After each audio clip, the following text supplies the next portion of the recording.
Okay ਹਾਂ ਦੇਸ਼ ਵਿਦੇਸ਼ ਵਿੱਚ ਵਾਸਤੇ ਸਾਰੇ ਪੰਜਾਬੀਆਂ ਨੂੰ ਫਲਾਈ ਅੰਮ੍ਰਿਤਸਰ ਇਨੀਸ਼ੀਏਟਿਵ ਵੱਲੋਂ ਜੀ ਆਇਆਂ ਨੂੰ। ਮੈਂ ਸਮੀਪ ਸਿੰਘ ਗੁਮਟਾਲਾ ਇਸ ਵਕਤ ਅਮਰੀਕਾ ਦੀ ਸਟੇਟ ਓਹਾਇਓ ਤੋਂ ਤੁਹਾਡੇ ਨਾਲ ਲਾਈਵ, ਤੇ ਮੇਰੇ ਨਾਲ ਨੇ ਯੋਗੇਸ਼ ਕਾਮਰਾ ਅੰਮ੍ਰਿਤਸਰ ਤੋਂ, ਉਹ ਸਾਡੇ ਇੰਡੀਆ ਦੇ ਕਨਵੀਨਰ ਨੇ ਫਲਾਈ ਅੰਮ੍ਰਿਤਸਰ ਇਨੀਸ਼ੀਏਟਿਵ ਦੇ। ਅਸੀਂ ਇਹ ਪਹਿਲੀ ਵਾਰ ਕੋਸ਼ਿਸ਼ ਕਰ ਰਹੇ ਹਾਂ ਕਿ ਆਪਣੇ ਪੇਜ ਤੋਂ ਐਜ਼ ਅ ਕਾਨਫਰੰਸ ਅਸੀਂ ਲਾਈਵ ਹੋਈਏ, ਤੇ ਕੁਝ ਟੈਕਨੀਕਲ ਚੀਜ਼ਾਂ ਜੋ ਵੀ ਅਸੀਂ ਸਿੱਖ ਰਹੇ ਹਾਂ, ਤੇ ਕੋਸ਼ਿਸ਼ ਕਰਾਂਗੇ ਕਿ ਰੈਗੂਲਰ ਅਪਡੇਟਸ ਤੁਹਾਨੂੰ ਅਸੀਂ ਵੀਡੀਓ ਦੇ ਜ਼ਰੀਏ ਦਿੰਦੇ ਰਹੀਏ। ਪਿਛਲਾ ਕੁਝ ਸਮਾਂ ਜਿਸ ਤਰ੍ਹਾਂ ਕਾਫੀ ਲੰਘਿਆ ਹੈ ਜਿੱਥੇ ਕਾਫੀ ਲੋਕ ਫਸੇ ਸਨ, ਬਹੁਤ ਮੈਸੇਜ ਆਉਂਦੇ ਸਨ ਸਾਨੂੰ, ਤੇ ਅਸੀਂ ਕੋਸ਼ਿਸ਼ ਕਰਦੇ ਸੀ ਕਿ ਇਕੱਲੇ ਦਾ ਜਵਾਬ ਦਿੱਤਾ ਜਾਵੇ। ਪਰ ਹੁਣ ਕੋਸ਼ਿਸ਼ ਕਰਾਂਗੇ ਕਿ ਫਿਊਚਰ ਵਿੱਚ ਅਸੀਂ regularly maybe once a week ਜਾਂ ਵਨਸ ਇਨ 2 ਵੀਕਸ ਅਸੀਂ ਲਾਈਵ ਹੋ ਕੇ ਕੁਝ ਅਪਡੇਟਸ ਦਈਏ। ਤੇ ਨਾਲ ਅਸੀਂ ਇਹ ਵੀ ਪਲਾਨ ਕਰ ਰਹੇ ਹਾਂ ਕਿ ਕੁਝ ਜਿਹੜੇ ਜ਼ਰੂਰੀ ਚੀਜ਼ਾਂ ਨੇ ਏਵੀਏਸ਼ਨ ਦੀਆਂ ਜਾਂ ਹੋਰ ਵੀ ਕਨੈਕਟੀਵਿਟੀ ਬਾਰੇ, ਕਿਹੜੀਆਂ ਫਲਾਈਟਸ ਆ ਰਹੀਆਂ ਨੇ, ਇਹ ਰੈਗੂਲਰ ਅਪਡੇਟ ਸਾਰਿਆਂ ਨਾਲ ਸਾਂਝੀ ਕਰਦੇ ਰਹੀਏ, ਤੇ ਤਾਂ ਜੋ ਪੰਜਾਬੀਆਂ ਨੂੰ ਹੋਰ ਇਸ ਬਾਰੇ ਜਾਣਕਾਰੀ ਮਿਲ ਸਕੇ। ਕੁਝ ਅਪਡੇਟਸ ਜਿਹੜੀਆਂ ਨੇ ਉਹ ਜ਼ਰੂਰੀ ਉਹ ਵੀ ਦੇਵਾਂਗੇ ਕਿ ਇਸ ਵਕਤ ਕਿੱਥੇ ਫਲਾਈਟਸ ਜਿਹੜੀਆਂ ਨੇ ਅੰਮ੍ਰਿਤਸਰ ਤੋਂ ਜਾ ਰਹੀਆਂ ਨੇ, ਖਾਸ ਕਰਕੇ ਯੂਕੇ ਲਈ ਜਾਂ ਇਟਲੀ ਲਈ, ਤੇ ਨਾਰਥ ਅਮਰੀਕਾ ਲਈ ਕਿਹੜੀ ਆਪਸ਼ਨਸ ਨੇ। ਤੇ ਇੱਕ ਹੋਰ ਅਪਡੇਟ ਜਿਹੜੀ ਹੈ ਕਿ ਕੁਝ ਆਈ ਥਿੰਕ 2 ਮਹੀਨੇ ਪਹਿਲਾਂ 1.5 ਮਹੀਨੇ ਪਹਿਲਾਂ ਕੁਝ 에ਅਰਪੋਰਟ ਐਡਵਾਈਜ਼ਰੀ ਕਮੇਟੀ ਦੀ ਮੀਟਿੰਗ ਵੀ ਹੋਈ ਸੀ। ਉਹ 에ਅਰਪੋਰਟ ਐਡਵਾਈਜ਼ਰੀ ਕਮੇਟੀ 'ਚ ਯੋਗੇਸ਼ ਕਾਮਰਾ ਨੇ, ਜਿਹੜੇ ਸਾਡੇ ਟੀਮ ਮੈਂਬਰ ਨੇ, ਉਹ ਮੈਂਬਰ ਵੀ ਨੇ 에ਅਰਪੋਰਟ ਐਡਵਾਈਜ਼ਰੀ ਕਮੇਟੀ ਦੇ, ਤੇ ਉਹ ਕੁਝ ਅਪਡੇਟਸ ਦੇਣਗੇ। ਸੋ ਜਿਹੜੇ ਮੇਨ ਟੌਪਿਕਸ ਇਕੱਠੇ ਜਿਹੜੇ ਆਪਾਂ ਹੁਣ ਦੱਸਾਂਗੇ ਉਹ ਨੇ ਕਿ ਕਿਹੜੀਆਂ ਫਲਾਈਟਸ ਕੁਝ ਜਿਹੜੀਆਂ ਅੰਮ੍ਰਿਤਸਰ ਤੋਂ ਜਾ ਰਹੀਆਂ ਨੇ ਡਾਇਰੈਕਟ, ਤੇ ਤੁਹਾਡੇ ਜਿਹੜੇ ਕੋਈ ਵੀ ਸਵਾਲ ਨੇ ਉਹ ਜ਼ਰੂਰ ਪੁੱਛੋ, ਤੇ ਅਸੀਂ ਉਹਨਾਂ ਦੀ ਕੋਸ਼ਿਸ਼ ਕਰਾਂਗੇ ਉਹਨਾਂ ਦਾ ਜਵਾਬ ਦੇਣ ਲਈ। ਤੇ ਮੈਂ ਵੈਲਕਮ ਕਰਦਾ ਹਾਂ ਯੋਗੇਸ਼ ਨੂੰ ਅੰਮ੍ਰਿਤਸਰ ਤੋਂ। ਥੈਂਕ ਯੂ ਜੀ, ਧੰਨਵਾਦ ਜੀ, ਸਤਿ ਸ਼੍ਰੀ ਅਕਾਲ ਸਾਰਿਆਂ ਨੂੰ, ਨਮਸਕਾਰ। ਪਹਿਲੇ ਥੋੜੀ ਪ੍ਰੋਬਲਮ ਆ ਰਹੀ ਸੀਗੀ ਸੈਟਿੰਗ ਅਪ ਕਰਨ 'ਚ ਕਨੈਕਸ਼ਨ, ਤੇ ਮੈਨੂੰ ਲੱਗਦਾ ਹੁਣ ਜ਼ੂਮ ਦੇ ਰਾਹੀਂ ਜਦੋਂ ਅਸੀਂ ਕਰ ਰਹੇ ਹਾਂ, ਕੁਝ ਮੇਰੇ ਇੱਥੇ ਇਸ ਐਂਡ ਤੇ ਵੀ ਪ੍ਰੋਬਲਮ ਹੈ, ਜਿੱਥੇ ਮੈਂ ਰਹਿਣਾ ਉੱਥੇ ਥੋੜੀ ਜਿਹੀ ਹਾਈ ਸਪੀਡ ਬੈਂਡਵਿਡਥ ਅਜੇ ਅਵੇਲੇਬਲ ਨਹੀਂ ਹੈ because of the area. So we are trying to work out some modalities ਕਿ ਇਹਨੂੰ ਸਟ੍ਰੀਮਲਾਈਨ ਕੀਤਾ ਜਾ ਸਕੇ। ਜੇ ਅੱਜ ਪੋਸੀਬਲ ਪ੍ਰੋਪਰਲੀ ਨਹੀਂ ਹੋ ਪਾਇਆ ਤੇ ਮੈਂ ਟਰਾਈ ਕਰਾਂਗਾ ਜਿੱਥੇ ਮੇਰਾ ਆਫਿਸ ਹੈ ਉੱਥੋਂ ਮੈਂ ਕਰ ਪਾਵਾਂ ਲਾਈਵ ਤੁਹਾਡੇ ਨਾਲ ਇਹ ਸੈਸ਼ਨ। ਸੋ ਯੋਗੇਸ਼, ਮੈਂ ਪਹਿਲੀ ਗੱਲ ਪੁੱਛਾਂਗਾ, ਭਾਜੀ ਨੇ ਪਹਿਲੀ ਗੱਲ ਦੱਸੋ ਕਿ ਇਸ ਵਕਤ ਜੇ ਫਲਾਈਟਸ ਜਿਹੜੀਆਂ ਡਾਇਰੈਕਟ ਨੇ ਮੇਨ ਕਿੱਥੇ ਜਾ ਰਹੀਆਂ ਨੇ, ਤੇ ਕਦੋਂ ਤੱਕ ਜੇ ਕੋਈ ਪੋਸੀਬਿਲਿਟੀ ਹੈ, ਸਾਨੂੰ ਪਤਾ 30 ਨਵੰਬਰ ਤੱਕ ਫਲਾਈਟਸ ਕੈਂਸਲ ਨੇ, ਤੇ ਕਦੋਂ ਤੱਕ ਪੋਸੀਬਿਲਿਟੀ ਹੈ ਕਿ ਜੇਕਰ ਕੁਝ ਹਰਦੀਪ ਪੁਰੀ ਜੀ ਨੇ ਜਾਂ ਕਿਸੇ ਨੇ ਕੋਈ ਇੰਡੀਕੇਸ਼ਨ ਦਿੱਤੀ ਹੋਵੇ ਕਿ ਕੋਈ ਇੰਟਰਨੈਸ਼ਨਲ ਫਲਾਈਟਸ ਰੈਗੂਲਰ ਸ਼ੁਰੂ ਹੋ ਜਾਣਗੀਆਂ? ਇਹ ਸਭ ਤੋਂ ਵੱਡੀ ਜਿਹੜੀ ਆਫਟਰ ਪੈਂਡੈਮਿਕ ਜਿਹੜੀ ਪ੍ਰੋਬਲਮ ਆਈ ਸੀਗੀ ਇਨ ਸਿਵਲ ਐਵੀਏਸ਼ਨ, ਬੋਥ ਡੋਮੈਸਟਿਕ ਜਿਹੜੀ ਇੰਡੀਆ ਦੀ ਕਨੈਕਟੀਵਿਟੀ ਹੈ ਪਲੱਸ ਇੰਟਰਨੈਸ਼ਨਲ ਜਿਹੜੀ ਕਨੈਕਟੀਵਿਟੀ ਹੈ, ਉਹਦੇ ਵਿੱਚ ਗਵਰਨਮੈਂਟ ਨੇ ਜਦੋਂ ਰਿਜ਼ਿਊਮ ਕੀਤੀ ਸਰਵਿਸਿਜ਼, ਉਹ ਬੜੇ ਲਿਮਿਟਡ ਤਰੀਕੇ ਨਾਲ ਰਿਜ਼ਿਊਮ ਕੀਤੀਆਂ ਸਰਵਿਸਿਜ਼ ਆਪਣੀਆਂ। ਪਹਿਲੇ ਤੇ ਜਦੋਂ ਫਲਾਈਟ ਸ਼ੁਰੂ ਹੋਈਆਂ ਸੀਗੀਆਂ ਸਾਡੇ ਕੋਲ ਸਿਰਫ ਚਾਰਟਰਡ ਫਲਾਈਟਸ ਦੀ ਆਪਸ਼ਨ ਸੀਗੀ ਇੰਟਰਨੈਸ਼ਨਲ ਵਾਸਤੇ। ਅਸੀਂ ਦੇਖਿਆ ਕਿ UAE 'ਚ ਜਿਹੜੇ ਸਾਡੇ ਪੰਜਾਬੀ ਫਸੇ ਹੋਏ ਸੀਗੇ, ਖਾਸ ਕਰਕੇ ਜਿਹੜਾ ਸਾਡਾ ਵਰਕਿੰਗ ਉੱਥੇ ਜਿਹੜਾ ਪੰਜਾਬੀ ਪਾਪੂਲੇਸ਼ਨ ਸੀਗੀ, ਉਹਨਾਂ ਨੂੰ ਬਹੁਤ ਮੁਸ਼ਕਲਾਂ ਆ ਰਹੀਆਂ ਸੀਗੀਆਂ। ਕਈਆਂ ਦੀ ਫੈਮਲੀਜ਼ ਇੱਥੇ ਸਟਕ ਸੀਗੀਆਂ, ਕਈਆਂ ਦੇ ਫੈਮਿਲੀ ਇਸ਼ੂ ਸੀਗੇ, ਕੋਈ ਐਮਰਜੈਂਸੀ ਸੀਗੀਆਂ, ਉਹਨਾਂ ਵਾਸਤੇ ਕੋਈ ਆਪਸ਼ਨਸ ਨਹੀਂ ਸੀਗੀਆਂ। ਸੋ ਉਦੋਂ ਕਾਫੀ problems.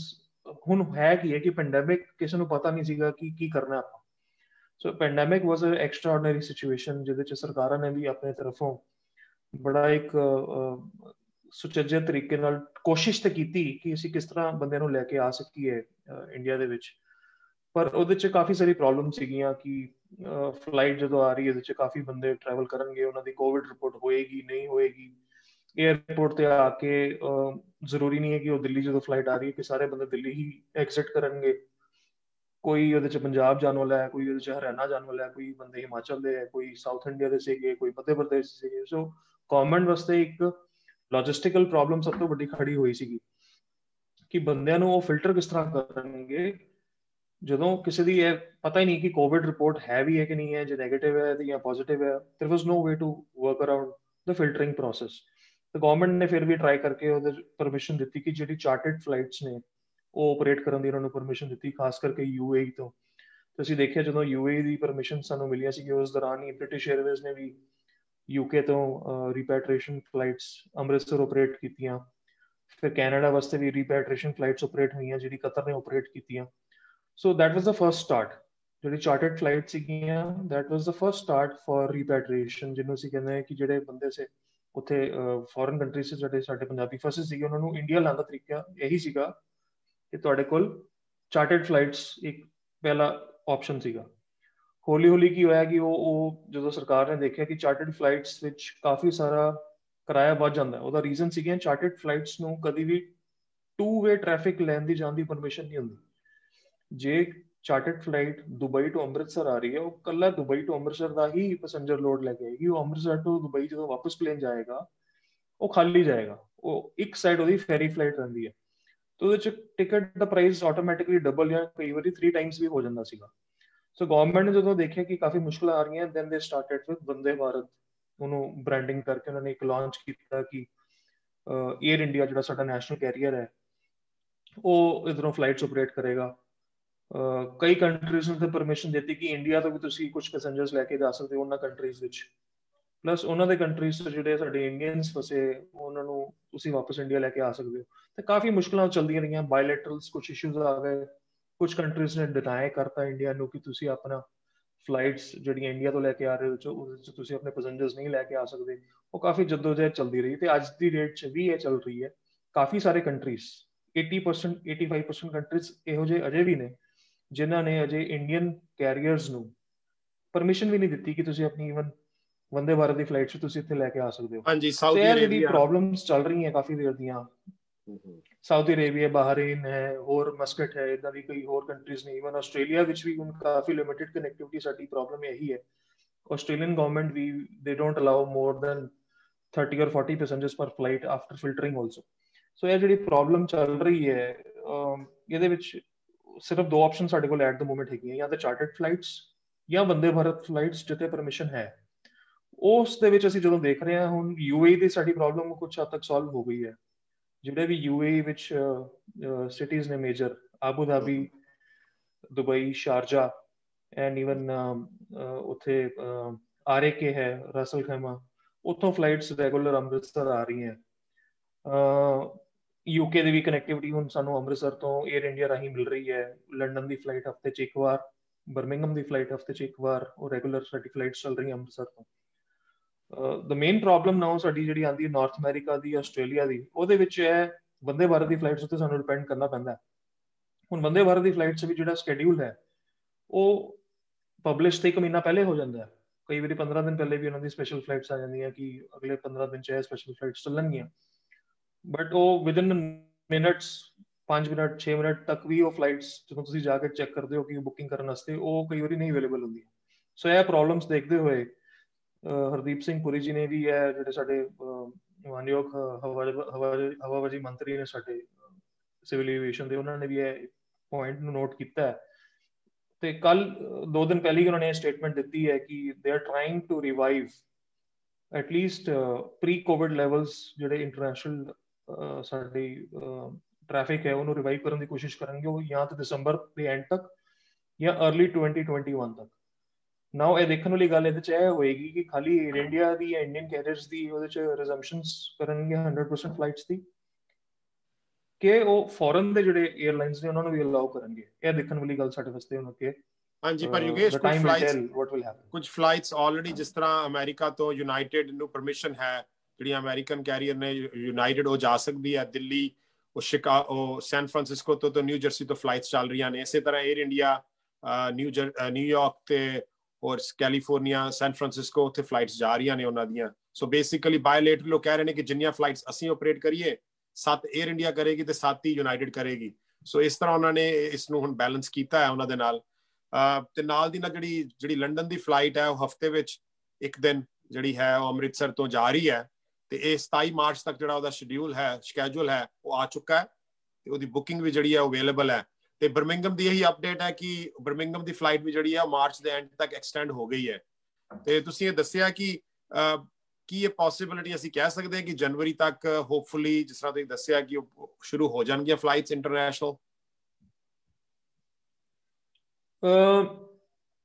If everything goes fine, in the sense ਹੁਣ ਹਰ ਕੰਟਰੀ 'ਚ ਗੱਲ ਹੋ ਰਹੀ ਹੈ ਸੈਕੰਡ ਵੇਵ ਥਰਡ ਵੇਵ ਦੀ, ਤੇ ਇੰਡੀਆ ਵੀ ਕੋਈ ਪਿੱਛੇ ਨਹੀਂ ਹੈ। ਲੁਕਿੰਗ ਇਨਟੂ ਸਰਕਮਸਟੈਂਸਸ ਕਿ ਹੁਣ ਪੰਜਾਬ ਦੇ ਵਿੱਚ ਅਜੇ ਵੀ ਥੋੜੇ ਕੇਸ ਉਸ ਤਰ੍ਹਾਂ ਦੇ ਨਹੀਂ ਆ ਰਹੇ ਜਿਵੇਂ ਦਿੱਲੀ ਵਿੱਚ ਹੁਣ ਵੱਧ ਕੇ ਕੇਸ ਆਣੇ ਸ਼ੁਰੂ ਹੋ ਗਏ ਨੇ। ਪੰਜਾਬ ਅਜੇ ਵੀ ਥੋੜਾ ਜਿਹਾ ਕੰਟਰੋਲਡ ਸਟੇਟ 'ਚ ਹੈਗਾ ਹੈ। ਇਫ ਐਵਰੀਥਿੰਗ ਗੋਜ਼ ਫਾਈਨ, ਮੈਨੂੰ ਲੱਗਦਾ ਹੈ ਕਿ ਦਸੰਬਰ ਦੇ ਐਂਡ ਤੱਕ ਜਾਂ ਜਨਵਰੀ ਦੇ ਸਟਾਰਟਿੰਗ ਤੱਕ ਐਟਲੀਸਟ ਕੁਝ ਫਲਾਈਟਸ ਓਪਨ ਹੋਣ ਦੀ ਸਾਨੂੰ ਉਮੀਦ ਹੈ। ਇਨ ਕੇਸ ਕਿਤੇ ਕੋਵਿਡ ਕਰਕੇ ਕੇਸਿਸ ਵੱਧਦੇ ਨੇ ਜਾਂ ਕੁਝ ਕੁਆਰੰਟਾਈਨ ਦੀ ਦੁਬਾਰਾ ਉਹ ਰਿਲੈਕਸੇਸ਼ਨਸ ਉਹ ਨਹੀਂ ਕਰਦੇ ਤੇ ਹੋਰ ਸਟ੍ਰਿਕਟ ਕਰ ਦਿੰਦੇ ਨੇ, ਤਾਂ ਹੋ ਸਕਦਾ ਹੈ ਉਸ ਕੇਸ ਦੇ ਵਿੱਚ ਸਾਨੂੰ ਦੇਖਣਾ ਪਏ ਕਿ ਸ਼ਾਇਦ ਫਲਾਈਟਸ ਅਜੇ ਹੋਰ ਡਿਲੇ ਕਰ ਦੇਣ ਰਿਜ਼ੰਪਸ਼ਨ ਵਾਸਤੇ। ਹਾਂ, ਦੂਜੀ ਗੱਲ, ਕੁਝ ਫਲਾਈਟਸ ਜਿਹੜੀਆਂ ਨੇ ਇਟਲੀ ਲਈ ਹਰ ਹਫਤੇ ਤਕਰੀਬਨ ਇੱਕ ਰੋਮ ਤੇ ਇੱਕ ਬਰਗਾਮੋ ਜੋ ਕਿ ਮਿਲਾਨ ਦੇ ਲਾਗੇ ਨੇ, ਉਹ ਇੱਕ ਬਹੁਤ ਵੱਡੀ ਜਿਹੜੀ ਅਸੀਂ ਦੇਖੀ ਹੈ ਕੁਝ ਮਹੀਨਿਆਂ ਤੋਂ ਦੇਖ ਰਹੇ ਹਾਂ ਟ੍ਰੈਂਡ ਕਿ ਬਹੁਤ ਜੇ ਹਫਤੇ 'ਚ 2 ਦਿਨ ਵੀ ਫਲਾਈਟਸ ਜਿਹੜੀਆਂ ਚੱਲ ਰਹੀਆਂ ਨੇ, ਚਾਰਟਰ ਫਲਾਈਟਸ ਨੇ ਜੋ ਵੀ ਅਰੇਂਜ ਕਰ ਰਹੇ ਨੇ ਟਰੈਵਲ ਏਜੰਟਸ ਜਾਂ ਜਿਸ ਤਰ੍ਹਾਂ ਦੀ ਦੱਸਿਆ।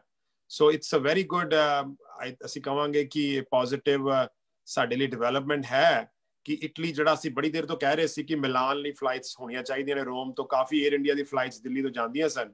ਸੋ ਉਹ ਵੀ ਜਿਹੜੀਆਂ 2 ਫਲਾਈਟਸ ਨੇ, ਮੈਂ ਵੀ ਦੱਸਣਾ ਚਾਹਾਂਗਾ ਕਿ ਉਹ ਰੈਗੂਲਰਲੀ ਜਿਹੜੀਆਂ ਨੇ ਨਵੰਬਰ ਤੇ ਦਸੰਬਰ ਵਿੱਚ ਵੀ ਕੁਝ ਸਾਡੇ ਨਾਲ ਕੁਝ ਸੱਜਣ ਜੁੜੇ ਵੀ ਨੇ, ਤੇ ਅਸੀਂ ਜਿਹੜਾ ਆਪਣੇ ਪੇਜ ਤੇ ਪਾਣੇ ਆਬਵੀਅਸਲੀ ਅਸੀਂ ਦੱਸ ਦਈਏ ਕਿ ਅਸੀਂ ਕੋਈ 에ਅਰਲਾਈਨ ਜਾਂ 에ਅਰਪੋਰਟ ਜਾਂ ਕੋਈ ਅਫੀਸ਼ੀਅਲਸ ਨਹੀਂ, ਇਹ ਜਸਟ ਵਲੰਟੀਅਰਲੀ ਅਸੀਂ ਇਹ ਕੰਮ ਕਰ ਰਹੇ ਨੇ। ਤੇ ਕਾਫੀ ਲੋਕ ਸਾਨੂੰ ਹੁਣ ਜਿਹੜੇ ਫਲਾਇਰਸ ਨੇ ਉਹ ਭੇਜਦੇ ਨੇ। ਸੋ ਅਸੀਂ ਉਹਨਾਂ ਨੂੰ ਹੁਣ ਪੋਸਟ ਕਰਨਾ ਸ਼ੁਰੂ ਕਰ ਦਿੱਤਾ ਹੈ ਅਪਰੂਵ ਕਰਕੇ, ਬਿਕਾਜ਼ ਜੋ ਇਸ ਵਕਤ ਮੰਦੀ ਚੱਲ ਰਹੀ ਹੈ ਟਰੈਵਲ ਏਜੰਟਸ ਵੀ ਜਾਂ 에ਅਰਲਾਈਨ ਵਿੱਚ ਵੀ, ਅਸੀਂ ਚਾਹੁੰਦੇ ਹਾਂ ਕਿ ਵੱਧ ਤੋਂ ਵੱਧ ਇਨਫੋਰਮੇਸ਼ਨ ਸਾਰਿਆਂ ਨੂੰ ਪਹੁੰਚੇ।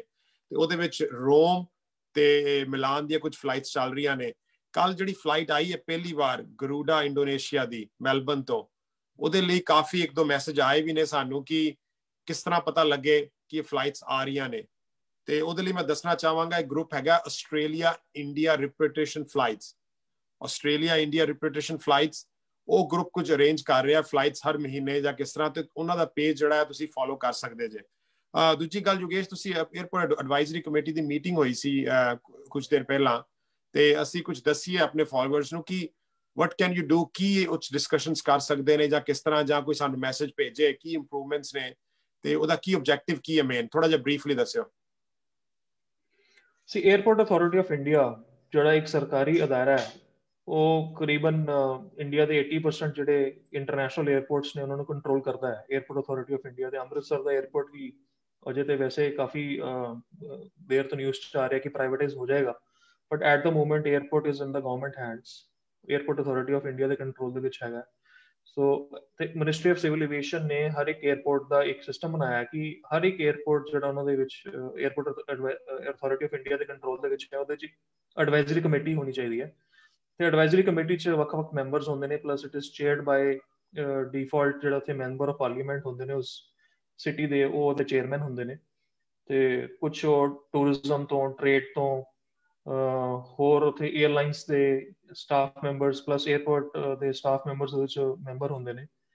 ਤੇ main motive of the airport advisory is to ensure ਕਿ 에ਅਰਪੋਰਟ ਦੇ ਵਿੱਚ ਕੋਈ ਪ੍ਰੋਬਲਮਸ ਆ ਰਹੀਆਂ, ਕੋਈ ਇੰਪਰੂਵਮੈਂਟ ਦੀ ਲੋੜ ਹੈ ਜਾਂ ਕੁਝ ਇਸ ਤਰ੍ਹਾਂ ਦੇ ਇਸ਼ੂਜ਼ ਨੇ ਜਿਹਦੇ ਵਿੱਚ ਇਮੀਡੀਏਟ ਐਕਸ਼ਨਸ ਦੀ ਲੋੜ ਹੈ, ਉਹਨੂੰ ਡਿਸਕਸ ਕਰਕੇ ਇੱਕ ਕੋਈ ਸੋਲੂਸ਼ਨ ਵਰਕਆਊਟ ਕਰਕੇ ਉਹਨੂੰ ਐਡਰੈਸ ਕਰ ਸਕਣ ਇਸ਼ੂਜ਼। ਤੇ ਔਨ ਰਿਕਾਰਡ ਉਹ ਚੀਜ਼ ਜਾਂਦੀ ਹੈ ਜਿਹਦੇ ਵਿੱਚ ਮਿੰਟਸ ਜਿਹੜੇ ਹੁੰਦੇ ਨੇ ਉਸ ਮੀਟਿੰਗ ਦੇ, it is forwarded to ministry of civil aviation ਤੱਕ ਉਹ ਪਹੁੰਚਦੇ ਨੇ।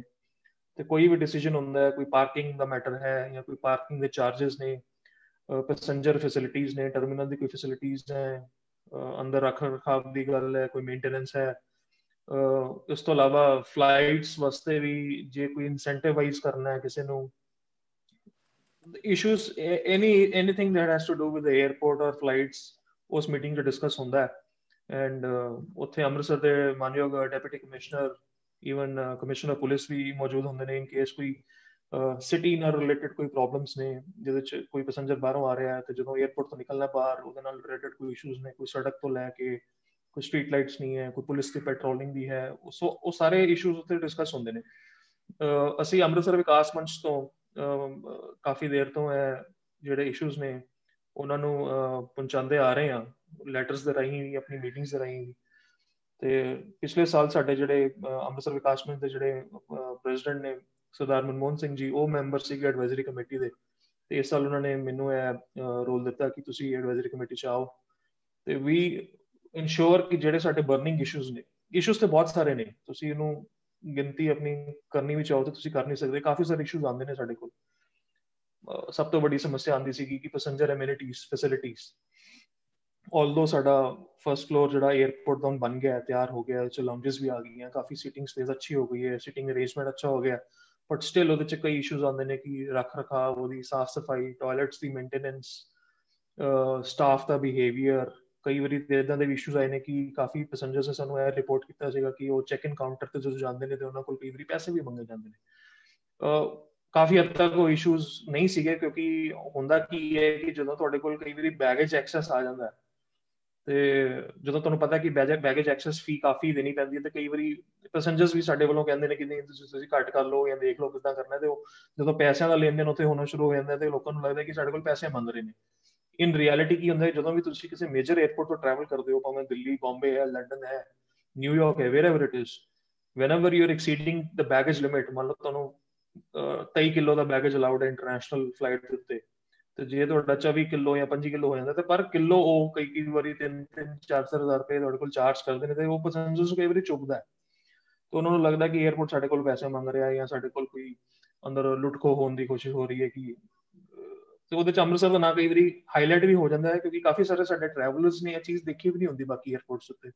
ਕਈ ਵਾਰੀ ਜਦੋਂ ਬੰਦਾ ਆਉਂਦਾ ਹੈ ਬਾਹਰੋਂ ਤੇ ਲਗੇਜ ਉਹਨਾਂ ਹੁੰਦਾ, ਜਦੋਂ ਜਾਣਾ ਹੁੰਦਾ ਤਾਂ ਕਾਫੀ ਸਾਰਾ ਸਮਾਨ ਸਾਡੇ ਕੋਲ ਹੋਰ ਐਕਸਟਰਾ ਹੋ ਜਾਂਦਾ ਹੈ, ਉਹਦੀ ਮੇਜਰਮੈਂਟ ਨਹੀਂ ਹੁੰਦੀ ਕਿਸੇ ਦੀ ਵੇਟ ਦੀ, ਤੇ ਜਦੋਂ ਜਾਣ ਵਾਲੇ ਨੂੰ ਲੱਗਦਾ ਕਿ ਉਹ 3, 4, 5, 6 ਜਾਂ 10 ਕਿਲੋ ਵੱਧ ਗਿਆ, ਤੇ ਜਦੋਂ ਪੈਸੇ ਡਿਮਾਂਡ ਉਹਨਾਂ ਨੂੰ 에ਅਰਲਾਈਨ ਦੀ ਪਾਲਿਸੀ ਅਕੋਰਡਿੰਗ ਕੀਤੇ ਜਾਂਦੇ ਨੇ, ਉਹ ਲੱਗਦਾ ਕਿ ਨਹੀਂ ਸਾਡੇ ਕੋਲ ਜੀ ਓਵਰ ਚਾਰਜਿੰਗ ਕਰ ਲਈ ਇਹਨਾਂ ਨੇ, ਕਿਸੇ ਨੇ ਸਾਡੇ ਕੋਲ ਪੈਸੇ ਮੰਗ ਲਏ। ਸੋ ਇਹ ਇਦਾਂ ਦੇ ਇਸ਼ੂਜ਼, ਹੋਰ ਕਈ ਟਰਾਲੀਜ਼ ਨੂੰ ਲੈ ਕੇ ਕਈ ਵਾਰੀ ਇਸ਼ੂਜ਼ ਆਉਂਦੇ ਨੇ ਕਿ ਟਰਾਲੀਜ਼ ਘੱਟ ਨੇ, ਵੀਲ ਚੇਅਰਸ ਘੱਟ ਨੇ, all these matters are discussed in this meeting.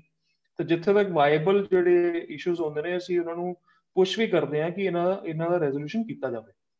ਹਾਂਜੀ, ਨਹੀਂ ਬਹੁਤ ਵਧੀਆ ਹੈ, ਤੁਹਾਡੀ ਗੱਲ ਠੀਕ ਹੈ ਕਿ ਕਿਸੇ ਵੇਲੇ ਸਮਾਨ ਵੱਧ ਜਾਂਦਾ ਹੈ ਤੇ ਮੁਸ਼ਕਲ ਹੈ, ਪਰ ਅਸੀਂ ਵੀ ਆਪਣੇ ਪੇਜ ਤੋਂ ਕਈ ਵਾਰ ਇਨਫੋਰਮੇਸ਼ਨ ਦਿੱਤੀ ਹੈ ਕਿ ਸਾਡਾ ਕੰਮ ਹੈ ਇੰਪਰੂਵਮੈਂਟ ਕਰੀਏ। ਕਾਫੀ ਵਾਰੀ ਲੋਕ ਜਿਹੜੇ ਨੇ ਕਾਫੀ ਗਰਮ ਹੋ ਕੇ ਤੇ ਕੁਝ ਮੈਸੇਜ ਵੀ ਲਿਖਦੇ ਨੇ ਜਾਂ ਕਿਸ ਤਰ੍ਹਾਂ ਵੀ ਹੈ, ਸਾਨੂੰ ਨੈਗੇਟਿਵਿਟੀ ਕੁਛ ਅਸੀਂ ਫਿਰ ਜ਼ਿਆਦਾ ਫੈਲਣੀ ਸ਼ੁਰੂ ਹੋ ਜਾਂਦੀ ਹੈ, ਤੇ ਅਸੀਂ ਬੇਨਤੀ ਵੀ ਕੀਤੀ ਹੈ ਕਿ ਅਸੀਂ ਆਪਣੇ ਵੱਲੋਂ ਜ਼ਰੂਰ ਕੋਸ਼ਿਸ਼ ਕਰਦੇ ਹਾਂ ਕਿ ਜੇਕਰ ਕੁਝ ਗਲਤ ਕਿਸੇ ਨੇ ਉੱਥੇ ਕਿਹਾ ਗਿਆ ਜਾਂ ਕਿਸ ਤਰ੍ਹਾਂ, ਸਾਡਾ ਫਰਜ਼ ਬਣਦਾ ਕਿ ਅਸੀਂ ਫੀਡਬੈਕ ਦਈਏ। ਤੇ ਉਹਦੇ ਵਿੱਚ 에ਅਰ ਸੇਵਾ ਐਪ ਵੀ ਹੈ ਇੱਕ, ਜਿਹੜੀ ਉਹਨਾਂ ਨੇ ਗਵਰਨਮੈਂਟ ਨੇ ਇੱਕ ਵੈਬਸਾਈਟ ਦਿੱਤੀ ਹੈ, 에ਅਰ ਸੇਵਾ ਤੇ ਵੀ ਉਹ ਰਜਿਸਟਰ ਕਰ ਸਕਦੇ ਨੇ। ਤੇ ਦੂਜੀ ਗੱਲ ਮੈਂ ਤੁਹਾਨੂੰ ਥੋੜਾ ਜਿਹਾ ਇੰਟਰਪਟ ਇਹਦੇ ਚ ਕਰਾਂਗਾ, ਤੇ ਨਾਲ ਸਾਡੇ ਜਿਹੜੇ ਵੀ ਵਿਊਅਰਸ ਇਹਨਾਂ ਨੂੰ ਮੈਂ ਚੀਜ਼ ਦੱਸਣੀ ਚਾਹਾਂਗਾ ਕਿ ਕੋਈ ਵੀ ਤੁਹਾਨੂੰ ਜਦੋਂ 에ਅਰਪੋਰਟ ਤੇ ਕਿਤੇ ਵੀ ਇਸ਼ੂ ਆਉਂਦਾ ਹੈ ਇੰਡੀਆ ਦੇ 에ਅਰਪੋਰਟ 'ਚ, ਤੁਸੀਂ ਉਹਦੀ ਕੰਪਲੇਂਟ ਰਜਿਸਟਰ ਕਰਨ ਵਾਸਤੇ ਪ੍ਰੋਸੈਸ ਇੱਕ ਪ੍ਰੋਪਰ ਫੋਲੋ ਕਰੋ ਪਲੀਜ਼। ਉਹਦੇ ਚ ਕੀ ਹੁੰਦਾ ਹੈ, ਕਈ ਵਾਰੀ ਸਾਨੂੰ ਲੱਗਦਾ ਹੈ ਕਿਸੇ ਸੋਸ਼ਲ ਮੀਡੀਆ ਦੇ ਉੱਤੇ ਜਾ ਕੇ ਸਾਡੇ ਪੇਜ ਤੇ ਤੁਸੀਂ ਆ ਕੇ ਕਮੈਂਟ ਕਰ ਦਿੰਦੇ ਹੋ, ਜਾਂ ਕੋਈ YouTube ਦੀ ਵੀਡੀਓ ਅੰਮ੍ਰਿਤਸਰ 에ਅਰਪੋਰਟ ਦੇ ਉੱਤੇ ਕਮੈਂਟ ਕਰ ਦਿੰਦੇ ਹੋ ਇਹ ਦੱਸਣ ਵਾਸਤੇ ਕਿ ਮੈਨੂੰ ਇਹ ਪ੍ਰੋਬਲਮ ਆਈ ਤੇ ਉਹਦਾ ਸੋਲੂਸ਼ਨ ਨਿਕਲੇਗਾ। ਉਹ ਕਦੀ ਵੀ ਸੋਲੂਸ਼ਨ ਇਸ ਤਰ੍ਹਾਂ ਨਹੀਂ ਨਿਕਲਦਾ। देयर इज अ प्रॉपर ਵੇ। ਹਰ ਇੱਕ, ਖਾਸ ਕਰਕੇ ਜਿਹੜੇ ਸੈਂਟਰਲ ਗਵਰਨਮੈਂਟ ਦੇ ਅਦਾਰੇ ਨੇ ਨਾ, ਉਹਦੇ 'ਚ ਮੈਂ ਦੇਖਿਆ ਕਿ ਡਿਸਪਿਊਟ ਰੈਜ਼ੋਲੂਸ਼ਨ ਜਾਂ ਜਿਹੜੀ ਕੰਪਲੇਂਟ ਰੈਜ਼ੋਲੂਸ਼ਨ ਦਾ ਇੱਕ ਪ੍ਰੋਸੈਸ ਬਣਿਆ ਹੋਇਆ ਹੈ। ਤੇ ਉਹਦੇ 'ਚ ਕੀ ਹੈ ਕਿ 에ਅਰ ਸੇਵਾ, ਜਿਵੇਂ ਤੁਸੀਂ ਇੰਟਰੋਡਿਊਸ ਕੀਤਾ ਸੀਗਾ ਹੁਣੀ ਥੋੜੀ ਦੇਰ ਪਹਿਲੇ, ਕਿ 에ਅਰ ਸੇਵਾ ਇੱਕ ਪੋਰਟਲ ਹੈ, ਇੱਕ ਐਪ ਹੈ। ਜਦੋਂ ਵੀ ਇਸ ਤਰ੍ਹਾਂ ਦੀ ਕੋਈ ਪ੍ਰੋਬਲਮ ਆਉਂਦੀ ਹੈ, ਉਹ ਭਾਵੇਂ 에ਅਰਪੋਰਟ ਨਾਲ ਰਿਲੇਟਡ ਹੈ, 에ਅਰਲਾਈਨ ਨਾਲ ਰਿਲੇਟਡ ਹੈ, 에ਅਰਲਾਈਨ ਦੇ ਸਟਾਫ ਨਾਲ ਰਿਲੇਟਡ ਹੈ, ਜਾਂ 에ਅਰਪੋਰਟ ਦੇ ਸਟਾਫ ਨਾਲ ਰਿਲੇਟਡ ਹੈ, ਈਵਨ ਪਾਰਕਿੰਗ ਤੱਕ ਦੇ ਜੇ ਸਟਾਫ ਨਾਲ ਰਿਲੇਟਡ ਹੈ, ਬਾਹਰ ਦੇ ਕੋਈ ਕੰਟਰੈਕਟਰ ਹੈ ਜਿਹੜਾ 에ਅਰਪੋਰਟ 'ਚ ਸਰਵਿਸਿਜ਼ ਪ੍ਰੋਵਾਈਡ ਕਰਦੇ ਆ, ਤੇ ਉਸ ਕੋਈ ਸਰਵਿਸ ਪ੍ਰੋਵਾਈਡਰ ਨਾਲ ਕੋਈ ਰਿਲੇਟਡ ਇਸ਼ੂ ਹੈ, ਉਹ 에ਅਰ ਸੇਵਾ ਐਪ ਦੇ ਉੱਤੇ ਜਾ ਕੇ ਸਪੈਸੀਫਿਕ ਕੈਟੇਗਰੀ 'ਚ ਆਪਣੀ ਤੁਸੀਂ ਸਿਲੈਕਟ ਕਰਕੇ ਉਹ ਕੰਪਲੇਂਟ ਰਜਿਸਟਰ ਕਰ ਸਕਦੇ ਹੋ। ਤੇ ਮੈਂ ਤੁਹਾਡੇ ਜਿਹੜੇ ਵੀ ਹੈ, ਇੱਕ ਮੈਂ ਆਪਣਾ ਪਰਸਨਲ ਐਕਸਪੀਰੀਅੰਸ ਵੀ ਦੱਸ ਰਿਹਾ ਕਿ ਮੇਰੇ ਨਾਲ ਵੀ ਇੱਕ ਵਾਰੀ ਇਸ ਤਰ੍ਹਾਂ ਦਾ ਹੋਇਆ ਸੀਗਾ ਕਿਸੇ 에ਅਰਪੋਰਟ 'ਚ, ਜਦੋਂ ਮੈਂ ਉੱਥੇ ਆਪਣੀ ਕੋਈ ਕੰਪਲੇਂਟ ਰਜਿਸਟਰ ਕੀਤੀ, ਉਹ ਵਿਦਨ 30 ਡੇਜ਼ ਉੱਤੇ ਰਿਪਲਾਈ ਵੀ ਆਇਆ, ਉਹ ਵਿਚ ਇਜ਼ ਡਾਕੂਮੈਂਟਡ ਰਿਪਲਾਈ। ਹੁੰਦਾ ਕੀ, ਜਦੋਂ ਉਹ ਇਹ ਕੰਪਲੇਂਟਸ ਰਜਿਸਟਰ ਹੁੰਦੀਆਂ, ਜਦੋਂ ਉਹਨਾਂ ਨੂੰ ਪਤਾ ਲੱਗਦਾ ਕਿ ਇੱਕ ਸਪੈਸੀਫਿਕ 에ਅਰਪੋਰਟਸ 'ਚ ਇਹ ਪ੍ਰੋਬਲਮਸ ਆ ਰਹੀਆਂ ਤੇ ਉਹ ਕੰਪਲੇਂਟਸ ਕਿਸ ਕੈਟੇਗਰੀ 'ਚ ਜ਼ਿਆਦਾ ਆ ਰਹੀਆਂ, ਤੇ ਉਹ automatically ministry of civil aviation ਜਾਂ ਜਿਹੜੇ 에ਅਰ ਸੇਵਾ ਪੋਰਟਲ ਨੂੰ ਮੈਨੇਜ ਕਰਦੇ ਨੇ, ਉਹ ਕ੍ਰਾਸ ਕੁਐਸਚਨਿੰਗ ਕਰਦੇ ਨੇ 에ਅਰਪੋਰਟਸ ਵਾਲਿਆਂ ਨੂੰ ਕਿ ਜੀ ਤੁਹਾਡੇ ਟਾਇਲਟਸ ਰਿਗਾਰਡਿੰਗ ਕਾਫੀ ਕੰਪਲੇਂਟਸ ਆ ਰਹੀਆਂ, ਜਾਂ ਪਾਰਕਿੰਗ ਕਾਰਨ ਕਾਫੀ ਕੰਪਲੇਂਟਸ ਆ ਰਹੀਆਂ, ਜਾਂ ਸਟਾਫ ਦੇ ਬਿਹੇਵੀਅਰ ਕਰਕੇ ਕਾਫੀ ਕੰਪਲੇਂਟਸ ਆ ਰਹੀਆਂ, ਤੇ ਇਹਦਾ ਸੋਲੂਸ਼ਨ ਦਿਓ, ਤੇ ਉਹਦਾ ਡਾਕੂਮੈਂਟਡ ਰਿਪਲਾਈ ਉਸ ਕੰਪਲੇਂਟ ਵਿੱਚ ਤੁਹਾਨੂੰ ਆਉਂਦਾ ਹੈ। ਦੂਸਰੀ ਚੀਜ਼ ਇਹ ਹੈ ਕਿ ਸੋਸ਼ਲ ਮੀਡੀਆ ਅਸੀਂ ਕਹਿਣ ਨੂੰ ਤਾਂ ਅੱਜ ਕੱਲ੍ਹ ਕਹਿ ਰਹੇ ਹਾਂ ਕਿ ਇੱਕ ਰੋਬਸਟ ਮੈਕੈਨਿਜ਼ਮ ਹੈਗਾ ਕਿ ਪ੍ਰਾਈਵੇਟ ਜਿਹੜੇ ਅਦਾਰੇ ਨੇ ਜਾਂ ਪ੍ਰਾਈਵੇਟ ਕੰਪਨੀਆਂ ਨੇ ਜਾਂ ਕਾਰਪੋਰੇਟਸ ਨੇ, ਉਹ ਕੰਪਲੇਂਟਸ ਹੈਂਡਲ ਜਾਂ ਉਹਨੂੰ ਰਿਪਲਾਈ ਵੀ ਕਰਦੇ ਨੇ, ਦੇਖਦੇ ਵੀ ਨੇ ਕੰਪਲੇਂਟਸ ਨੂੰ। ਬਟ ਅਜੇ ਵੀ ਸਾਡੇ ਇੰਡੀਅਨ ਕੰਡੀਸ਼ਨਸ ਦੇ ਵਿੱਚ ਗਵਰਨਮੈਂਟ ਕੋਈ ਵੀ ਅਦਾਰਾ ਇਸ ਤਰ੍ਹਾਂ ਦਾ ਨਹੀਂ ਹੈ ਕਿ ਜਿਹੜੀ ਕੋਈ ਕਸਟਮਰ ਦੀ ਕੰਪਲੇਂਟ ਨੂੰ ਡਾਇਰੈਕਟਲੀ ਕਦੀ ਰਿਪਲਾਈ ਉਹ ਕੰਪਲੇਂਟ ਨੂੰ ਆਨਲਾਈਨ ਕਰਦਾ। ਸੋ ਦ ਬੈਸਟ ਇਹਦਾ ਤਰੀਕਾ ਐਟ ਦ ਮੂਮੈਂਟ ਏਅਰਪੋਰਟ ਨਾਲ ਕੋਈ ਵੀ ਜਿਹੜਾ ਰਿਲੇਟਡ ਹੈਗਾ, ਉਹਦੇ 'ਚ ਇਹ ਹੈ ਕਿ ਏਅਰ ਸੇਵਾ ਐਪ ਤੁਸੀਂ ਡਾਊਨਲੋਡ ਕਰੋ, ਉਹਦੇ 'ਚ ਜਾ ਕੇ ਆਪਣੀ ਜੋ ਬੰਦੀ ਕੰਪਲੇਂਟ ਉਹਨੂੰ ਰਜਿਸਟਰ ਕਰੋ। ਤੇ ਇਹ ਅਸ਼ੋਰਿਟੀ ਏਅਰ ਸੇਵਾ ਐਪ ਤੇ ਮਿਨਿਸਟਰੀ ਆਫ ਸਿਵਲ ਐਵੀਏਸ਼ਨ ਵੱਲੋਂ ਇਹ ਉੱਤੇ ਦਿੱਤੀ ਗਈ ਹੈ ਕਿ ਉਸ ਕੰਪਲੇਂਟ ਦਾ ਕੋਈ ਵੀ ਜਿਹੜੀ ਜਵਾਬਦੇਹੀ ਹੋਏਗੀ ਉੱਥੇ ਦਿੱਤੀ ਜਾਏਗੀ ਵਿਦਨ ਸਟੈਪੂਲੇਟਡ ਟਾਈਮ। ਓਕੇ, ਸੋ ਇੱਕ ਆਪਾਂ ਡੇਟਾ ਵੀ ਕੁਝ ਆਪਾਂ ਟਰੈਕ ਕਰ ਰਹੇ ਹਾਂ, ਕੁਝ ਜਿਹੜਾ ਲੰਡਨ UK ਬਰਮਿੰਗਮ ਤੋਂ ਟ੍ਰੈਫਿਕ ਆ ਰਹੀ ਹੈ। ਸੋ ਹੁਣ ਜਿਹੜਾ ਉੱਥੇ ਲਾਕਡਾਊਨ ਹੋਣ ਜਾ ਰਿਹਾ, ਉਮੀਦ ਹੈ ਕਿ ਉਸਦਾ ਜ਼ਿਆਦਾ ਅਸਰ ਨਹੀਂ ਹੋਏਗਾ। ਤੇ ਤਕਰੀਬਨ ਅਸੀਂ ਟਰੈਕ ਕਰ ਰਹੇ ਹਾਂ 100 ਤੋਂ 125 140 ਜਿਹੜੇ ਪੈਸੇਂਜਰ ਨੇ ਉਹ ਲੰਡਨ ਹੀਥਰੋ ਤੋਂ ਆ ਰਹੇ ਨੇ, ਤੇ ਹਫਤੇ ਵਿੱਚ ਇੱਕ ਦਿਨ ਫਲਾਈਟ ਚੱਲ ਰਹੀ ਹੈ। ਪਰ ਚੰਗੀ ਗੱਲ ਇਹ ਹੈ ਕਿ ਬਰਮਿੰਗਮ ਦੀ ਫਲਾਈਟ ਦਾ ਲੱਗ ਰਿਹਾ ਹੈ ਡੇਟਾ ਜੋ ਮਿਨਿਸਟਰੀ ਵੱਲੋਂ ਪੋਸਟ ਕੀਤਾ ਜਾਂਦਾ ਹੈ ਕਿ ਉਸਦਾ ਕਾਫੀ ਚੰਗਾ ਰਿਸਪੌਂਸ ਹੈ। ਕਾਰਗੋ ਲਈ ਵੀ ਅਸੀਂ ਦੇਖ ਰਹੇ ਹਾਂ ਏਅਰਪੋਰਟ ਦੇ ਜਿਹੜਾ ਟਵਿੱਟਰ ਅਕਾਊਂਟ ਹੈ ਉਹਨਾਂ ਨੇ ਕੁਝ ਟਵੀਟਸ ਕੀਤੀਆਂ ਨੇ। ਸੋ ਇਹ ਕਾਫੀ ਚੰਗੀ ਡਿਵੈਲਪਮੈਂਟ ਹੈ ਕਿ ਕੁਝ ਜਿਹੜਾ ਬੇਬੀ ਕਾਰਨ ਤੇ ਹੋਰ ਜਿਹੜਾ ਪੈਰੀਸ਼ੇਬਲ ਕਾਰਗੋ ਹੈ ਉਹ ਹੁਣ ਅੰਮ੍ਰਿਤਸਰ ਏਅਰਪੋਰਟ ਤੋਂ ਲੰਡਨ ਹੀਥਰੋ ਦੀ ਫਲਾਈਟ, ਜੋ ਕਿ ਅਸੀਂ ਬੜੀ ਦੇਰ ਤੋਂ ਡਿਮਾਂਡ ਕਰ ਰਹੇ ਸੀ, ਅਸੀਂ ਕਹਿ ਰਹੇ ਸੀ ਕਿ ਹੀਥਰੋ ਫਲਾਈਟ ਅੱਗੇ ਜਾਂਦਾ ਹੈ ਕਾਰਗੋ। ਸੋ ਉਹਦੇ ਵਿੱਚ ਹੁਣ ਅਸੀਂ ਮੈਂ ਵੀ ਆਪਣੇ ਵੱਲੋਂ ਇੱਕ ਸ਼ੇਅਰ ਕਰਨੀ ਚਾਹਾਂਗਾ ਸਾਰਿਆਂ ਨਾਲ ਜਿਹੜੇ ਵੀ ਸਾਡੇ ਨਾਲ ਜੁੜੇ ਨੇ ਇਸ ਵਕਤ, ਕਿ ਅਸੀਂ ਹੁਣ ਅਗਲਾ ਸਾਡਾ ਜਿਹੜਾ ਕੋਸ਼ਿਸ਼ ਹੈ ਉਹ ਅਸੀਂ ਕਰੀਏ ਕਿ ਕਿਸੇ ਤਰ੍ਹਾਂ ਕਾਰਗੋ ਦੀ ਜਿਹੜੀ ਹੈ ਐਕਸਪੋਰਟ ਉਹ ਵੀ ਇੱਥੋਂ ਵਧੇ ਅੰਮ੍ਰਿਤਸਰ ਤੋਂ। ਸੋ ਉਹਦੇ ਵੱਲ ਵੀ ਤੁਸੀਂ ਥੋੜਾ ਧਿਆਨ ਦੇਣਾ, ਜੇਕਰ ਐਡਵਾਈਜ਼ਰੀ ਕਮੇਟੀ ਵਿੱਚ ਇਸ ਤਰ੍ਹਾਂ ਦੀ ਕੋਈ ਮੀਟਿੰਗ ਹੋਵੇ ਤੇ ਅਸੀਂ ਉਹ ਦੇਖ ਸਕੀਏ। ਰੈਸਟ ਜੇ ਹੋਰ ਕੋਈ ਗੱਲਬਾਤ ਤੁਸੀਂ ਕੋਈ ਸ਼ੇਅਰ ਕਰਨੀ ਚਾਹੋ, ਓਬਵੀਅਸਲੀ ਅਸੀਂ ਮੈਂ ਦੱਸ ਦਵਾਂ ਇੱਥੇ ਕਿ ਅਸੀਂ ਇੱਕ ਪ੍ਰੋਗਰਾਮ ਲੈ ਕੇ ਆਵਾਂਗੇ। ਕੁਝ ਬਹੁਤ ਸਵਾਲ ਆਉਂਦੇ ਨੇ ਕਿ ਕੀ ਕਾਰਨ ਨੇ ਕਿ ਕੋਈ ਪੰਜਾਬੀ ਜਾਂ ਕਿਸ ਤਰ੍ਹਾਂ ਕੋਈ 에ਅਰਲਾਈਨ ਜਾਂ ਕਿਉਂ ਨਹੀਂ ਚੱਲਦੀਆਂ, ਜੇ ਕੋਈ ਆਪਣੇ ਚਲਾ ਸਕਣ। ਕਾਫੀ ਲੋਕ ਜਿਹੜੇ ਹੁਣ ਚਾਰਟਰ ਫਲਾਈਟਸ ਕਰ ਰਹੇ ਨੇ, ਕਿ ਇਹ ਪੋਸੀਬਿਲਿਟੀ ਹੈਗੀ ਆ ਫਿਊਚਰ ਵਿੱਚ ਕਿ ਕੋਈ ਰੈਗੂਲਰ ਜਾਂ ਮੇਬੀ ਚਾਰਟਰ ਫਲਾਈਟਸ ਜਾਂ ਕੁਝ ਇਸ ਤਰ੍ਹਾਂ 에ਅਰਲਾਈਨਸ, 에ਅਰ ਕੈਨੇਡਾ, ਬ੍ਰਿਟਿਸ਼ 에ਅਰਵੇਜ਼ ਜਾਂ ਕੋਈ ਹੋਰ ਇੱਥੇ ਫਲਾਈਟ ਸ਼ੁਰੂ ਕਰ ਸਕੇ। ਅਸੀਂ ਇੱਕ ਪ੍ਰੋਗਰਾਮ ਲੈ ਕੇ ਆਵਾਂਗੇ ਉਹਦੇ ਵਿੱਚ ਤੁਹਾਨੂੰ ਪੋਜ਼ਿਟਿਵ ਡਿਵੈਲਪਮੈਂਟ ਦੱਸਣ ਲਈ। ਤੇ ਜੇਕਰ ਤੁਸੀਂ ਕੋਈ ਕਲੋਜ਼ਿੰਗ ਰਿਮਾਰਕ ਜਾਂ ਕੋਈ ਕਲੋਜ਼ਿੰਗ ਹੋਰ ਕੁਝ ਦੱਸਣਾ ਚਾਹੋ ਤੇ ਜ਼ਰੂਰ ਸ਼ੇਅਰ ਕਰੋ। ਪਰ ਮੈਂ ਉਸ ਤੋਂ ਪਹਿਲਾਂ ਦੱਸ ਦਵਾਂ ਕਿ ਜੇਕਰ ਤੁਸੀਂ ਅਮਰੀਕਾ ਆ ਰਹੇ ਜੇ ਤੇ ਤੁਸੀਂ 에ਅਰ ਇੰਡੀਆ ਤੇ ਅੰਮ੍ਰਿਤਸਰੋਂ ਰਾਤ ਨੂੰ ਜਿਹੜੀ ਫਲਾਈਟ ਹੈ ਉਹ ਤਕਰੀਬਨ 10:30 ਚੱਲ ਕੇ ਤੁਹਾਨੂੰ 11:30 ਉੱਥੇ ਪਹੁੰਚਦੀ ਹੈ। ਉਸ ਤੋਂ ਬਾਅਦ ਤੁਸੀਂ ਸ਼ਿਕਾਗੋ, ਨਿਊਯਾਰਕ, ਸੈਨ ਫਰਾਂਸਿਸਕੋ ਤੇ ਜਿਹੜੀਆਂ ਹੋਰ ਅਮਰੀਕਾ ਲਈ ਫਲਾਈਟਸ ਨੇ ਤੇ ਜਾਂ ਟੋਰਾਂਟੋ ਲਈ ਜਿਹੜੀ ਫਲਾਈਟ ਹੈ ਉਹ ਤੁਸੀਂ ਲੈ ਸਕਦੇ ਹੋ। ਸੋ ਅੰਮ੍ਰਿਤਸਰ ਤੋਂ ਤੁਸੀਂ ਦਿੱਲੀ, ਤੇ ਦਿੱਲੀ ਤੋਂ ਫਿਰ ਨਾਨ ਸਟਾਪ USA ਦੇ ਜਿਹੜੇ 5 ਡੈਸਟੀਨੇਸ਼ਨਸ ਨੇ, 4 ਕੇ 5, ਤੇ ਨਾਲ ਦੀ ਨਾਲ ਟੋਰਾਂਟੋ ਲਈ ਵੀ ਫਲਾਈਟਸ ਤੁਸੀਂ ਲੈ ਸਕਦੇ ਹੋ। ਜੇਕਰ ਤੁਸੀਂ ਵੱਧ ਤੋਂ ਵੱਧ ਅੰਮ੍ਰਿਤਸਰ ਤੋਂ ਫਲਾਈ ਕਰੋਗੇ ਤੇ ਫਿਰ ਹੀ ਉਹਨਾਂ ਕੋਲ ਡੇਟਾ ਪਹੁੰਚੇਗਾ। ਇਸੇ ਤਰ੍ਹਾਂ ਵਾਪਸੀ ਤੇ ਵੀ ਤੁਸੀਂ ਤਕਰੀਬਨ ਦੁਪਹਿਰ ਨੂੰ 2 ਵਜੇ ਤੱਕ ਉੱਥੇ ਪਹੁੰਚਦੇ ਜੇ, ਫਿਰ ਸ਼ਾਮ ਨੂੰ ਉੱਥੋਂ 8 ਵਜੇ ਫਲਾਈਟ ਮਿਲਦੀ ਹੈ। ਤੇ ਅਸੀਂ ਹੁਣ ਕੋਸ਼ਿਸ਼ ਕਰਾਂਗੇ ਕਿ ਜਿਹੜੀ ਇਹਨਾਂ ਦੀ ਇਮੀਗ੍ਰੇਸ਼ਨਸ ਹੈ, ਜਿਸ ਨੂੰ ਫੀਡਰ ਫਲਾਈਟਸ ਕਹਿੰਦੇ ਆ, ਉਹ ਜ਼ਰੂਰ ਇੱਥੋਂ ਚੱਲ ਸਕਣ, ਕਿਉਂਕਿ ਇਸ ਵਕਤ ਸਿਰਫ 에ਅਰ ਇੰਡੀਆ ਦੀ ਇੱਕੋ ਫਲਾਈਟ ਹੈ। ਸੋ ਉਹ ਸਾਡੀ ਹੁਣ ਅਗਲਾ ਜਿਹੜਾ ਸਟੈਪ ਹੈ ਅਸੀਂ ਇਹ ਜ਼ਰੂਰ ਚੁੱਕਾਂਗੇ ਮਾਮਲਾ। ਤੇ ਦੂਜੀ ਗੱਲ ਜਿਹੜੀ ਅਸੀਂ ਵੱਡੀ ਚੁੱਕਣ ਜਾ ਰਹੇ, ਜਿਹੜੇ ਸਾਡੇ ਕੈਨੇਡਾ ਦੇ ਨੇ, ਵੈਂਕੂਵਰ ਲਈ ਜਿਹੜੀ 에ਅਰ ਇੰਡੀਆ ਦੀ ਫਲਾਈਟ ਸ਼ੁਰੂ ਹੋਈ ਹੈ ਉਹ ਦਿੱਲੀੋਂ ਦੁਪਹਿਰੇ ਜਾਂਦੀ ਹੈ, ਪਰ ਉਹਦੀ ਕੋਈ ਕਨੈਕਟੀਵਿਟੀ ਅੰਮ੍ਰਿਤਸਰ ਨਾਲ ਨਹੀਂ ਹੈ। ਸੋ ਜੇ ਕੋਈ ਸਾਨੂੰ ਕੋਈ ਪ੍ਰੋਗਰਾਮ ਦੇਖਣ ਵਾਲਾ ਕੋਈ ਕੈਨੇਡਾ ਹੈ, ਅਸੀਂ ਅਪੀਲ ਕਰਾਂਗੇ ਕਿ ਉਹ ਵੀ ਇਹ ਚੀਜ਼ ਜਿਹੜੀ ਨੇ ਅਸੀਂ ਸਾਡੇ ਨਾਲ ਜੁੜਨ ਤੇ ਅਸੀਂ ਸ਼ੁਰੂ ਕਰੀਏ। ਤੇ ਹੋਰ ਕੁਝ ਯੋਗੇਸ਼ ਤੁਸੀਂ ਕੋਈ ਕਲੋਜ਼ਿੰਗ ਕਮੈਂਟਸ ਦੇਣਾ ਚਾਹੋ ਤੇ ਜ਼ਰੂਰ ਸ਼ੇਅਰ ਕਰੋ। ਤੇ ਮੇਬੀ ਨੈਕਸਟ ਟਾਈਮ ਅਸੀਂ ਫਿਰ ਅਗਲਾ ਪ੍ਰੋਗਰਾਮ ਲੈ ਕੇ ਆਵਾਂਗੇ ਤਾਂ ਜੋ ਅਸੀਂ ਹੋਰ ਡਿਟੇਲ ਗੱਲ ਕਰ ਸਕੀਏ। ਇਹ ਸਾਡਾ ਪਹਿਲੀ ਵਾਰੀ ਸੀਗਾ ਤੇ ਜ਼ਰੂਰ ਅਸੀਂ ਕੁਝ ਮੇਬੀ ਆਫ ਟਾਪਿਕ ਜਾਂ ਕੁਝ ਹੋ ਸਕਦਾ ਗੱਲਾਂ ਕਰ ਸਕੀਏ, ਮਤਲਬ ਕਰ ਦਿੱਤੀਆਂ ਹੋਣ, ਬਟ ਜ਼ਰੂਰ ਅਸੀਂ ਕੋਸ਼ਿਸ਼ ਕਰਾਂਗੇ ਕਿ ਅਗਲੀ ਵਾਰੀ ਇੰਪਰੂਵਮੈਂਟ ਕਰ ਸਕੀਏ। ਜੀ ਇਹਦੇ 'ਚ ਮੈਂ ਇੱਕ ਹਾਈਲਾਈਟ ਕਰਾਂਗਾ, ਜਿਹੜਾ ਸਭ ਤੋਂ ਵੱਡਾ ਸਾਡੇ ਕੋਲ ਆਪਣੇ ਪੇਜ ਉੱਤੇ ਵੀ ਜਿਹੜਾ Amritsar airport connecting the world, ਜਿੱਥੇ ਹੁਣ ਸਾਡਾ ਲਾਈਵ ਵੀਡੀਓ ਚੱਲ ਰਿਹਾ ਹੈ। ਇਸ ਤੋਂ ਇਲਾਵਾ ਸਾਡਾ ਇੱਕ ਫੇਸਬੁੱਕ ਗਰੁੱਪ ਵੀ ਹੈਗਾ, ਗਰੁੱਪ ਦਾ ਨਾਮ ਹੈ ਫਲਾਈ ਅੰਮ੍ਰਿਤਸਰ ਇਨੀਸ਼ੀਏਟਿਵ। ਤੇ ਕਈ ਵਾਰੀ ਸਾਨੂੰ ਪਰਸਨਲ ਆਪਣੇ WhatsApp ਤੇ ਵੀ ਕਾਫੀ ਵਾਰੀ ਇਹ ਮੈਸੇਜ ਆਉਂਦੇ ਰਹੇ ਪਹਿਲੇ ਸਟਾਰਟਿੰਗ 'ਚ ਕਿ ਅਸੀਂ ਜਦੋਂ ਇੰਡੀਆ ਆਉਣਾ ਤੇ ਸਾਡੇ ਕੋਲ ਟੈਸਟ ਰਿਪੋਰਟ ਜਿਹੜੀ ਕੋਵਿਡ ਦੀ ਉਹ ਕਿਸ ਤਰ੍ਹਾਂ ਐਕਸੈਪਟ ਕਰਨਗੇ। ਤੇ ਉਹਦੇ 'ਚ ਕਾਫੀ ਸਾਰੇ ਸਵਾਲ ਆਉਂਦੇ ਰਹੇ ਨੇ ਕਿ ਅਸੀਂ ਟੈਸਟ ਕਰਾ ਕੇ ਆਉਣਾ ਹੈ ਕਿ ਇੱਥੇ ਆ ਕੇ ਹੋਏਗਾ, ਜੇ ਅਸੀਂ ਟੈਸਟ ਨਹੀਂ ਕਰਾ ਕੇ ਆ ਰਹੇ ਤੇ ਕੁਆਰੰਟਾਈਨ ਕਿੱਥੇ ਹੋਏਗਾ, ਇੰਸਟੀਟਿਊਸ਼ਨਲ ਹੋਏਗਾ, ਘਰ 'ਚ ਭੇਜ ਦੇਣਗੇ ਕਿ ਉੱਥੇ ਕਿਸੇ ਹਸਪੀਟਲ 'ਚ ਸਾਨੂੰ ਜਾਣਾ ਪਏਗਾ ਜਾਂ ਕਿਸੇ ਹੋਟਲ 'ਚ ਜਾਣਾ ਪਏਗਾ। ਤੇ ਉਹਦੇ 'ਚ ਮੈਂ ਹੁਣ ਇਹ ਕਲੀਅਰ ਸਾਰਿਆਂ ਨੂੰ ਕਰਨਾ ਚਾਹੁੰਦਾ ਕਿ ਇਹ ਇੰਡੀਆ ਦੀ ਹੁਣ ਪਾਲਿਸੀ ਬੜੀ ਕਲੀਅਰ ਹੈ ਕਿ ਜਿਹੜਾ ਵੀ ਕੋਈ ਇੰਟਰਨੈਸ਼ਨਲ ਅਰਾਈਵਲ ਹੈ ਉਹਦੀ ਟੈਸਟ ਰਿਪੋਰਟ ਹੋਣੀ ਜ਼ਰੂਰੀ ਹੈ। ਉਹਦੇ 'ਚ 2 ਆਪਸ਼ਨਸ ਨੇ। ਜਾਂ ਤਾਂ ਤੁਸੀਂ ਜਿਹੜਾ ਟੈਸਟ ਕਰਾ ਕੇ ਆ ਰਹੇ ਹੋ ਬੜਾ ਕਲੀਅਰਲੀ ਉਹਦੇ ਚ ਲਿਖਿਆ ਹੋਣਾ ਚਾਹੀਦਾ ਕਿ ਇਹ RT-PCR ਟੈਸਟ ਹੈ, ਉਹ ਇੰਗਲਿਸ਼ 'ਚ ਇਹਦੀ ਰਿਪੋਰਟ ਹੋਣੀ ਚਾਹੀਦੀ ਹੈ।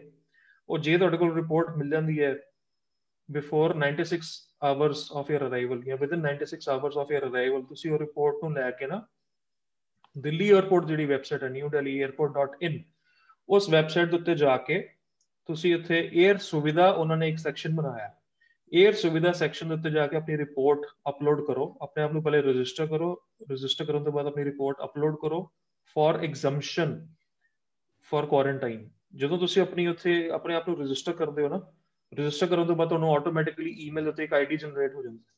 ਉਹ ਆਈਡੀ ਨੂੰ ਲੈ ਕੇ ਫਿਰ ਤੁਸੀਂ ਆਪਣੀ ਰਿਪੋਰਟ ਨੂੰ ਅਪਲੋਡ ਕਰਦੇ ਹੋ ਤੇ ਉਹ ਰਿਪੋਰਟ ਤੁਹਾਡੀ ਸਬਮਿਟ ਹੋ ਜਾਂਦੀ ਹੈ।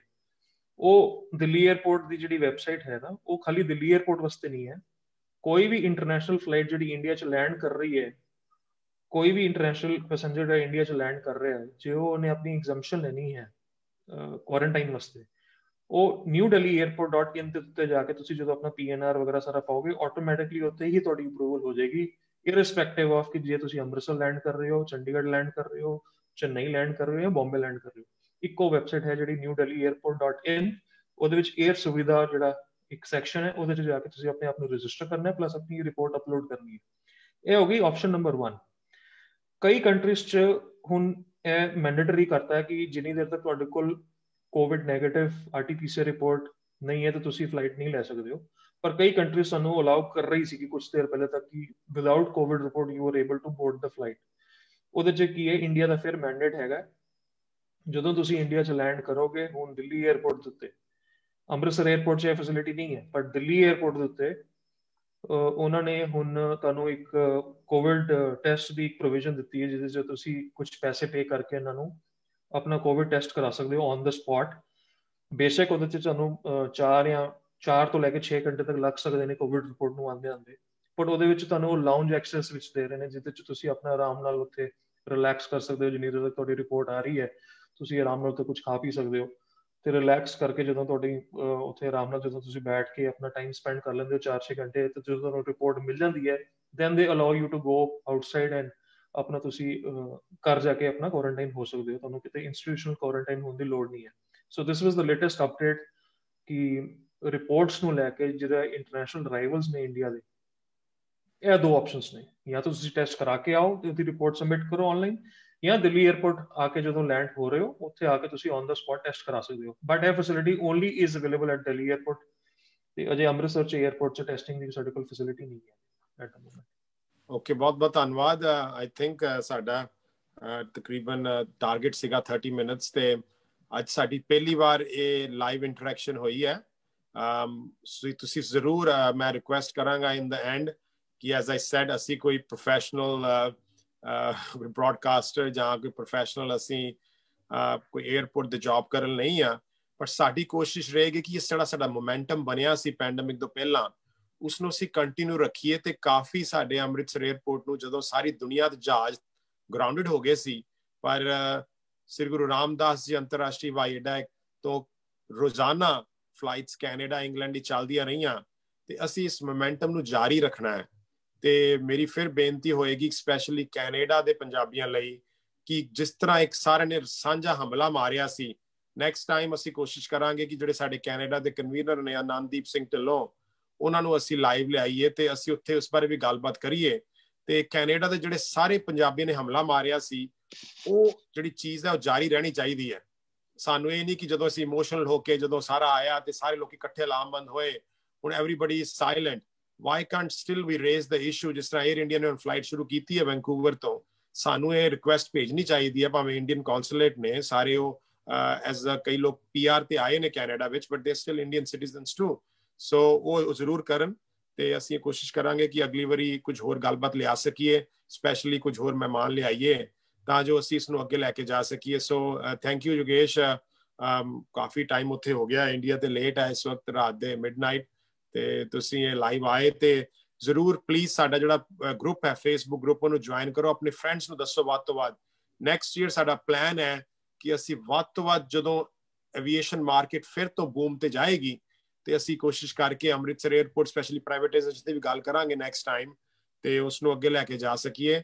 ਤੇ ਪਲੀਜ਼ ਪੇਜ ਨੂੰ ਸ਼ੇਅਰ ਜ਼ਰੂਰ ਕਰੋ, ਤੇ ਟਵਿੱਟਰ ਤੇ ਜਰੂਰ ਸਾਨੂੰ ਜੁਆਇਨ ਕਰੋ ਫਲਾਈ ਅੰਮ੍ਰਿਤਸਰ ਤੇ ਤੁਸੀਂ ਵੀ ਟਵਿੱਟਰ ਤੇ ਆਓ ਬਹੁਤ ਬਹੁਤ ਧੰਨਵਾਦ ਇਸ ਸਭ ਲਈ ਤੇ ਉਮੀਦ ਹੈ ਕਿ ਇਸੇ ਤਰ੍ਹਾਂ ਤੁਸੀਂ ਜੁੜਦੇ ਰਹੋਗੇ ਤੇ ਆਪਣੇ ਕਮੈਂਟਸ ਪਲੀਜ਼ ਜਰੂਰ ਦੇਣਾ ਪਲੀਜ਼ ਆਪਣੇ ਕਮੈਂਟਸ ਜਰੂਰ ਦਿਓ ਜੇਕਰ ਤੁਸੀਂ ਸਾਰਾ ਪ੍ਰੋਗਰਾਮ ਦੇਖ ਰਹੇ ਜੇ ਤੇ ਆਪਣੇ ਕਮੈਂਟਸ ਦੇ ਕੇ ਕੋਈ ਫੀਡਬੈਕ ਹੈ ਜਰੂਰ ਦਿਓ thank you Yogesh thank you ਜੀ ਥੈਂਕ ਯੂ ਜੀ ਬਹੁਤ ਬਹੁਤ ਸ਼ੁਕਰੀਆ